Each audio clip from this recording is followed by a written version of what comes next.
Vittima sacrificale o matricola terribile? A questa domanda cerca oggi una risposta il neopromosso Ghivizzano, ultimo in classifica con un solo punto in 3 gare, che si appresta ad affrontare una pianese tirata a lucido da Lillo Puccica, in battuta e in vetta.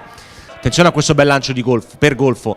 Golfo va a puntare Borgia, non c'è nessuno in area di rigore, arriva Mammetti, eccolo Mammetti, spalla alla porta, Golfo allontana Zavatto, Rinaldini carica il destro! Che gol! È un colpo da biliardo di Damiano Rinaldini, una controllo e poi un destro che non lascia scampo a Fontanelli per l'1-0 della pianese. Ha segnato l'ex Prato Rinaldini con un tocco davvero di classe.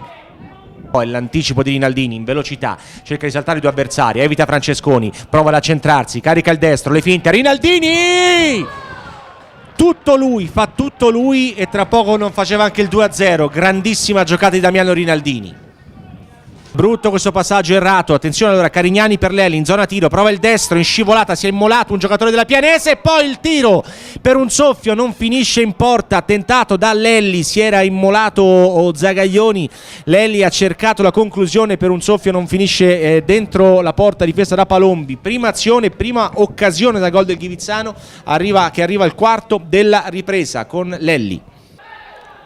Lancio lungo in profondità, Pinna sfila per De Gori, prova il pallonetto ma non si alza il pallone, Palombi riesce a bloccarlo, tocca per Carignani, attenzione Golfo in area, Golfo stava entrando in area con i pugni a Fontanelli, è intervenuto per evitare il 2-0 al limite dell'area Ciccio Golfo.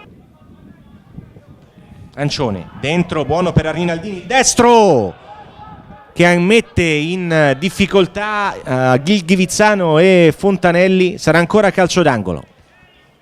Mammetti, bel pallone per Golfo, si coordina il sinistro, la parata e poi Mammetti, ma c'è il fuorigioco per Giacomo Mammetti sulla ribattuta e sulla respinta corta di Fontanelli. Il gol dell'attaccante è annullato per offside. Questo giovane 96 proveniente dal Brescia, questo è un pallone per Mammetti in velocità, mette il turbo, la conclusione a terra, blocca Fontanelli, duello Mammetti, conclusione di Giacomo e Fontanelli blocca a terra. De Gori in scivolata, Ancione, è un assist per Golfo che ha saltato Zavatto, Golfo in area, lui la parata ancora di Fontanelli, troppo centrale la conclusione e non riesce a trovare il 2-0 la pianese. Fontanelli copre il secondo palo, il traversone sul primo palo, Fontanelli riesce con i pugni a mandare in calcio d'angolo.